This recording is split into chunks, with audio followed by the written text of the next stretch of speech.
Hello po mga kababayan, si Dante Maravillas, Bicolano vlogger, broadcast journalist from Albay. Ito na yung balita ngayon. Ombudsman to review funds misuse complaints against Sara Duterte. Boss, remati na niya Mr. Maravillas. Remati na. Ayan si Boyeng Rimulya mga kababayan, sumumpa na bilang bagong ombudsman. Ang nagpa-take oath sa kanya si Supreme Court Senior Associate Justice Marvic Lunen.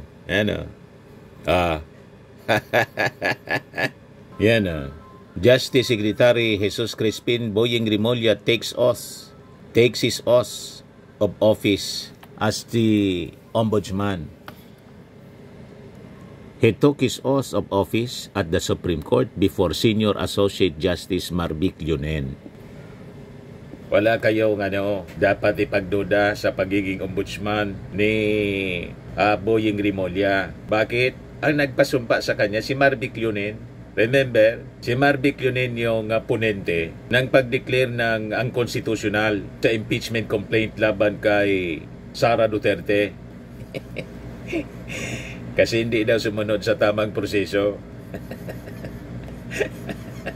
Para niya Mr. Maravillas may malisya. Unahan ko na, siguradong bibigyan ng malisya ng mga DDS yung pagsumpa sa Supreme Court Senior Associate Justice na si Marvic Lunen. Sasabihin nila, sinadya niya para hindi questionin kasi the same justice ng Supreme Court yung pumabor kay Sara.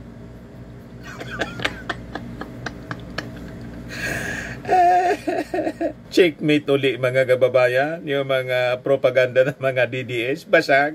Sa ICI, basag sila. Kasi appointee ni Digong si Andres Reyes Jr., chairman ng ICI. So malabo na magiging bias, pabor sa administrasyon kasi dating appointee ni Digong Ito naman si Boyeng Rimulya, sumumpa mga kababayan sa pumabor sa pagdeklarang ang konstitusyonal ng impeachment kay Sara. So anong rason? Anong rason pagdudahan ninyo? Nagets na ninyo, mga kababayan, kung bakit kay Marvic Lunen sumumpa si Boyeng Rimulya?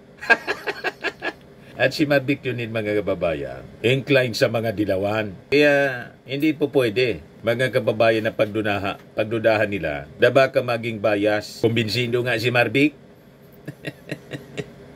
sa bagong ombudsman. Kasi kung hindi kumbinsido, nag-refuse sana siya, mga kababayan, na siya yung mag-take oath sa kanya. At maging po si Carpio, Antonio Carpio, dating Senior Associate Justice. Ang sabi ni Antonio Carpio, mababalikan niya yung tiwala sa gobyerno with Rimulya as the new ombudsman. Ito nga yung panawagan niya, Carpio to Rimulya, publicize all ends to restore people's faith. The people have lost faith in all institutions of government. They have lost faith in the legislative, executive, and even in the judiciary. In the office of the ombudsman, I call it the second most powerful office in government. Could turn the tide. To turn the tide, the ombudsman must be fair. It must not engage in selective prosecution. He should go where the evidence leads him. So panawagan po ni Carpio kay Rimulya, kanyang advice that the first thing he should do as ombudsman is to open the statements of assets, liabilities, and net worth of public officials and employees to the public minus the private information like residence and name of children in other matters not related to assets and liabilities. And I think yun ang gagawin. Yun yung kanyang sinabi. More transparency, sabi ni Ombudsman Rimulya. O diba? Kaya i-review niya. Una yung fund misuse. Kasi naka-file na ito sa Ombudsman. Ombudsman to review funds misuse complaints against Sara Duterte. Ang gustong mangyari ng mga DDS, patulogin lang ng ombudsman. Kasi pinatulog yun ni Martires. Hindi ba pwedeng ganun? Naso dati lang. Masama yung ginawa nung dati. Kailangan baguhin natin para mabalik ang tiwala ng ating mga mamamayang Filipino sa ating gobyerno. Kaya walang ligtas si Sara po.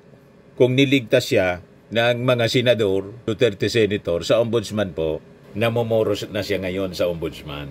Yan ang malinaw dyan. At hindi nila pwedeng sabing politics. Ang politics po na malinaw, yung hindi paggalaw ng ombudsman laban kay Sara. Yun ang politics. Di ba? Yun ang malinaw kasi yung ombudsman appointee po ni Digong. So talagang politics yun. Pero ngayon po, that is not politics kasi yung pag-review, necessary. It is necessary kasi hindi man pwedeng na-file lang tapos hindi po gagalawin.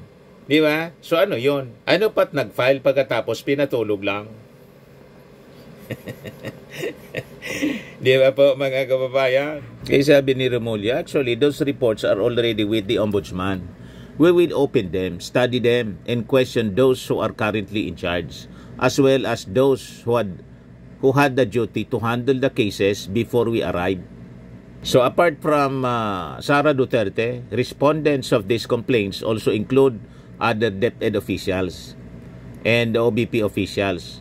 Tulad po ni Chief of Staff Zulaika Lopez, Assistant Chief of Staff Lemuel Ortonio, Special Disbursing Officer Gina Acosta, former DepEd official Sunshine Fajarda and Edward Fajarda, among others. As a background, last year, Duterte's office drew criticism for the alleged misuse of its 2022 confidential funds, which became the subject of an investigation by the House Committee on Good Government and Public Accountability. During the hearings, two officials from the OBP admitted to releasing millions in confidential funds to Security Officer Colonel Dennis Nolasco and Colonel Raymond Lachica, the head of Duterte Security Group.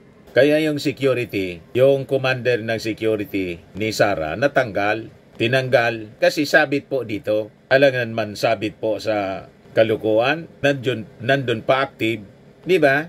Ano yon? Malinaw po, itong si Colonel Lachica, siya yung nakakakilala talaga sa pagka-ghost ni Mary Grace Piatos.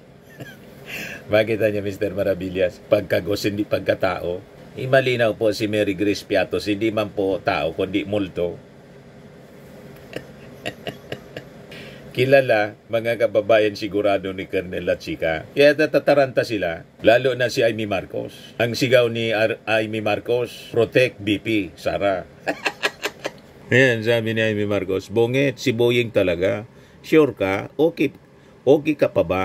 Sa ngayon, ang iniisip ko na lamang ay kaligtasan ng buhay ni BP Sara. Tawag niyan dito sa amin yung pag-iisip na ganyan, balisngag. Balisngag na pag-iisip. Imagine, iniisip daw niya yung kaligtasan ni Sara. Sino ba yung mahilig magbanta kung hindi si Sara? So wala siya iniisip na kaligtasan ng kanyang kapatid, ng kanyang pinsan na si Martin, ng kanyang hipag na si Lisa Marcos. Binantaan ni Sara, pati yung kanyang tatay, binantaan na ukayin sa libingan ng mga bayani, itatapon sa West Philippine Sea. Pero tingnan ninyo, mga kababayan ng statement ni Amy Marcos. Yan o. Sa ngayon, ang iniisip ko na lamang, kaligtasan ng buhay ni BP Sara. Yung nagbanta, na ipapapatay yung kanyang kapatid, ay siyang gusto niyang masiguro ang kaligtasan. Paano nangyari yon? Yung salarin niyang gusto mong proteksyonan, hindi yung gusto niyang biktimahin o saktan. Di ba? Pagkatapos sasabihin niya, bugit, si Boying talaga, sure ka? Okay ka pa ba? Okay si Bungit, si President Bongbong Marcos. Ang hindi okay po, na I think, dapat na rin magpa-check up kayo ng inyong mental condition kayo mismo. Kasi nga po, hindi na tama ang inyong mga pinagsasabi. Ang gusto ninyong proteksyonan si Sara na siyang nagbanta mismo sa iyong kapatid. Ang dapat proteksyonan po, yung pinagbantaan, hindi yung nagbabanta. Iba po, yan ang normal. Ang dapat na sigaw ng mga tao, protect PBBM, protect Lisa, protect Romualdez. Kasi sila yung pinagbantaan ni Sara. Pero siya ay may baliktad. Ang gusto niyang protektahan si Sara. Si Sara na nagbanta, malinaw po na nagbanta sa ating Pangulo. Recorded. Yes, sabi ng mga netizens po in reaction sa kanyang post. Ang manang nakalook alike ni MJ after Botox.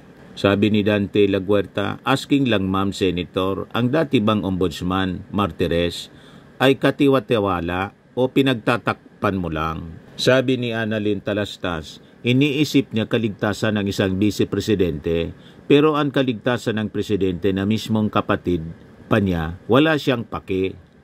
Sabi ni Cecilia Jose Ontiveros, kalawang talaga sumisira sa bakal. Sabi ni Teo de la Cruz, that's what you think. Kayo nga ay nagtutulong-tulong para pabagsakin yung kapatid mo eh. Pero you will never win. Kasi ang kakampi ni PBBM ay si Lord. May divine intervention ang pagiging president ni BBM. Sabi ni Nathaniel, maya ka mangga.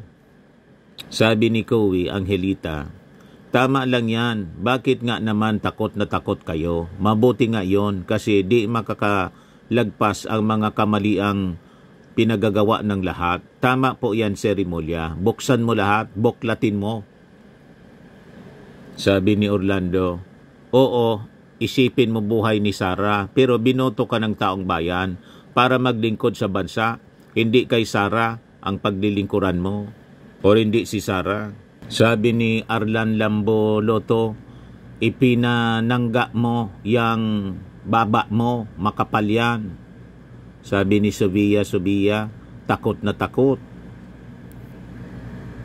Sabi ni Riolanda Simanes Docena, madaming mag-aabang sa hearing kay Sayad at sayo dapat nandun ka para masaksiyan mo kung paano sumagot si Sayad. Sabi ni Marcelina Santo Tomas, nakakalungkot na, puro pagpabagsak iniisip, hindi paano mapaunlad ang bansa natin. Sabi ni Larnie, noyo si Sara, kumbaga she's always the villain in the story.